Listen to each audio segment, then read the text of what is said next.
Hello, everyone, and welcome back to this medical podcast. I am Dr. Harshita, your host, and I'm honored to have Dr. Mohit Naredi join us today. And today, our focus will be on an incredibly significant topic diabetic kidney disease. Dr. Mohit has extensive experience of over 10 years, and he has previously worked at renowned institutions such as Apollo Hospital in Indore and PSRI Hospital in Delhi. Currently, Doctor holds the esteemed position of Head of Nephrology Department at Pacific Medical College in Udaipur and is a consultant at Care Clinic Udaipur. We are truly honored to have you with us today, Dr. Mohit. Hello, good afternoon. Thank you, ma'am, for such a wonderful introduction and best wishes from my side to the listeners. Yeah, thank you, Doctor. So let's start the session. Doctor, which early signs and symptoms of diabetic kidney disease do you commonly encounter in your practice? So, diabetic kidney disease, as the name suggests, is the kidney disease which is related to and probably caused by the diabetes disease itself. The most common symptom of diabetic kidney disease is one, increase in blood pressure in a patient who was not having rise in blood pressure previously, and second, there is some amount of leakage of protein in the urine, which will lead to swelling in the legs and in the around the eyes and similar symptoms over the time. So these are the two most prominent symptoms of diabetic kidney disease, which are the earliest to appear. Thank you, Doctor, for sharing your insights. And these evidence based information are crucial for informed decision for further planning of the disease. Now, Doctor, moving ahead, how do you assess and diagnose this disease? And are there any additional laboratory tests and imaging studies necessary to assess kidney function beyond those currently employed? So certainly whenever a patient of diabetes, especially type 2 diabetes, develops such symptoms like blood pressure increase or swelling in legs or facial puffiness, swelling around the eyes or anything similar symptoms, there can be frothing in the urine. So to assess these symptoms, the first simplest test is urine test. A urine routine microscopy will tell us the amount of protein leakage in the urine, and there can be other similar tests like urine albumin creatinine estimation that can be done on a spot sample, or the best way is to assess a 24-hour urine sample. So these are the first tests to assess the extent of diabetic kidney disease. And coming to the second test, there are the blood tests like renal function tests like serum creatinine, blood urea levels. There are some other markers like cystatin C, and there are certain markers which are in the research process only. So in this way, we'll first of all we'll assess the damage done to the kidney by measuring urine protein and the creatinine levels, and then we'll proceed to the imaging studies like ultrasound of the kidneys and the bladder to see that if there's any other associated illness like any obstruction, or there can be any swelling, or there can be any blockage to the renal blood vessels like renal artery stenosis. Yes, doctor, and indeed, a thorough evaluation of kidney function is required, as it is also the major cause of end-stage kidney disease. Yes, so diabetic kidney disease is the leading cause of end-stage kidney disease all over the world, including India, because India is indeed the capital of diabetes in the world. We have the highest percentage of diabetic patients in our population, and with the rise of sedentary lifestyle, diabetes is going to rise, and with the rise of diabetes, diabetic kidney disease is going to rise. Yes, doctor. And moving ahead, what strategies do you recommend for diabetes management and glycemic control to prevent or slow down the progression of DKD? Yes. So, the most fearful thing about diabetes, the most dreaded complication of diabetes is, I guess, in my opinion, is renal failure only. Earliest data suggested from the UKPDS and DCCT studies that control of blood sugar in a good range, in a proper way, that will help to minimize the microvascular complications of diabetes, especially the diabetic kidney disease, the diabetic nephropathy. That was the old term for diabetic kidney disease, diabetic nephropathy. And similarly, to date, we have the strongest evidence of strict glycemic control that will lead to reduction in progression towards diabetic kidney disease in those who have already diabetic nephropathy and in those who have not yet developed diabetic nephropathy. The first thing to control is blood pressure. The second thing to control is blood sugar. Now, these are the earliest things to do which we can do without the knowledge of diabetic nephropathy or without assessing anything. These things can be done at the level of general practitioner whenever your first diagnosis of diabetes is ascertained and the first time the patient is started on a anti-diabetic therapy. And also not to forget the importance of regular blood pressure monitoring, blood sugar monitoring, and the timely assessment of the kidney functions by the physician, or if any chance, if there is any doubt, then the patient should be referred to a nephrologist. So the early detection is I think the clinching point here that will be the most pivotal role, that will play the most pivotal role in management of patients of diabetic nephropathy, that the earliest we diagnose them, the earliest we can manage them. Yes, doctor. Thank you for sharing your approach to preventing the progression of this condition. And doctor, I would like to know your viewpoint regarding the management of this disease, specifically in terms of blood pressure control and lifestyle modification to minimize complications. Yes. So, as you said, the blood pressure control and the lifestyle management things, these are the foremost things to delay any kind of nephropathy in our day-to-day practice, and that is also established by the literature. The strongest the strongest intervention we can do to prevent any kind of nephropathy and further ESRD, further development of ESRD is the strict control of blood pressure. So, the blood pressure control, as it was suggested by many trials, including sprint trial and any main trials going on, the lower the blood pressure, the lower the incidence of nephropathy and the lower the progression from a nephropathy, established nephropathy, to ESRD. So the blood pressure ranges from 115 by 75 millimeters of mercury and systolic diastolic to 130 by 80 millimeters of mercury. That is a very narrow range, and I suggest that most of the patients should try to control their blood pressure in this range only, because increased blood pressure from more than 130 by 80 millimeters of mercury will certainly lead to development of nephropathy and rapid progression of nephropathy. Apart from the blood pressure control, lifestyle measures like avoidance of tobacco, cigarette smoking, and other stressors like lifestyle stress. There can be some addictions to alcohol or any other unauthorized illicit drugs like many illicit drugs, and even frequent uses of over-the-counter available analgesics. Many patients have the habit of popping up an analgesic pill every time they feel a little of a pain here and there, or maybe some people use it to fight tiredness and stress. These things also help in development of nephropathy and the rapid progression of nephropathy, especially if the blood pressure is not controlled. Yes, doctor. Thank you for sharing your valuable perspective towards managing the disease.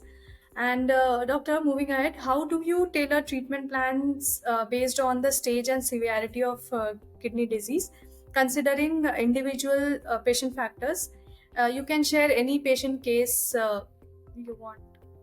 Yes, ma'am. Certainly. So, coming to the management part, the first and foremost thing, as we have already discussed, is the blood pressure control, the sugar control, and the lifestyle management.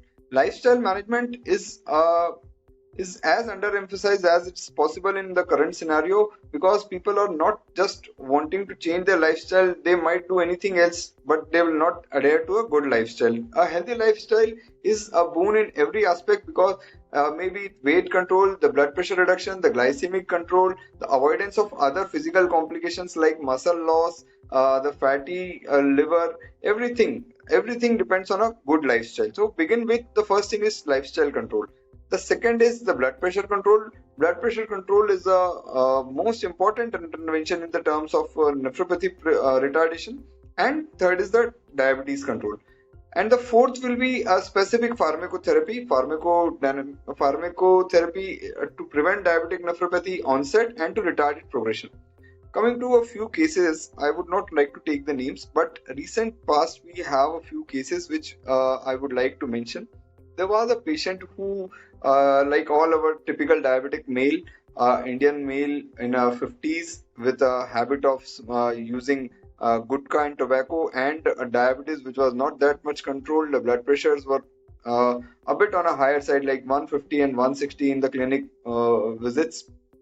And the creatinine was rapidly progression, showing signs of rapid progression from 1.5 in the last year's report when the physician neglected the increased creatinine. And when they were referred to me, the creatinine was somewhere around 2.9 to 3.2.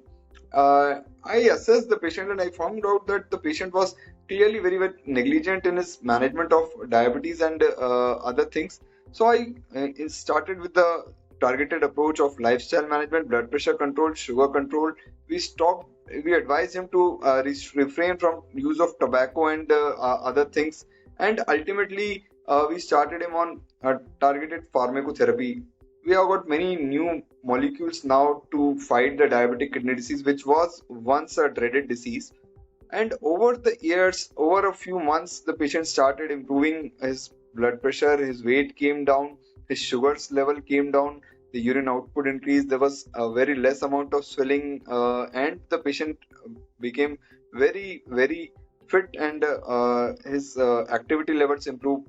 The creatinine also came down from 2.9 to 3.2, and then over the time it established to 1.5, 1.7, 1.8, and the urine protein, which was earlier approximately 9 gram in a day, he was losing protein from his urine. Now it came to around 600 to 500 to 600 milligram per day. So this is not a very exceptional case. This is a very routine case which we encounter in our day-to-day practice, that most of the patients are quite negligent and quite complicated in their management of their blood pressure, sugar, and their lifestyle issues. I would suggest that the first thing to address is these, and then the next step, the pharmacotherapy, which will be discussed in it might be discussed in detail, that specific pharmacotherapy will be helpful. Yes, thank you, doctor, for sharing your experience and perspective. Now, my last question is now, doctor, coming towards patient education and support programs, how do you offer help to individuals with diabetic kidney disease to navigate their condition and maintain optimal kidney health? Yes. So coming to the optimization of the kidney health, as we have already talked much about, and I would again reiterate the importance of lifestyle, blood pressure, and sugar control. Now we have got few drugs in our armamentarium, which I think that the knowledge about these drugs is limited in the practicing nephrologist, as well as many physicians who are hesitant to use these drugs. And I would suggest that everybody who has a diabetes should get himself screened for the presence of diabetic nephropathy, in preferably annually, as the guidelines suggest that every year after the diagnosis of a type 2 diabetes, the patient should undergo targeted screening for retinopathy and nephropathy as well, by a simple test of urine routine and microscopic examination. Even some patients can be offered serum creatinine and blood tests, and in those patients who have abnormal test reports, we can subject them to imaging tests. As early as possible is the phrase which I would like to emphasize, that earlier diagnosis of diabetic nephropathy will lead to earlier institution of therapy, and that might help the patients at large. Suppose a patient, if managed properly, and he is being treated at the earliest end of onset of diabetic nephropathy with the onset of microalbuminuria, and compared to a patient who will be referred to a nephrologist after his creatinine has gone more than beyond very high level, the GFR has fallen to less than 10 or 15, and the proteinuria has established to nephrotic range. So there will be a significant difference in those cases, the outcomes of those cases. So it will be pertinent to engage the population as well as the local physicians who are handling the masses, handling their diabetes, handling their blood pressure, to make them aware about the disease, and to also encourage them to undergo routine testing. Many patients are not aware of the diabetes status. Many patients do not get their blood pressure checked. Even throughout their life, the patient might be 60 or 70 years, but he has never undergone any testing. So in those cases, I would just say to get annual physical checkup, and just a sugar testing, blood pressure testing, and a urine examination will be suffice to help us make more aware about our health. because nowadays we have advanced pharmacotherapy like SGLT2 inhibitors. We have got the Finrenon,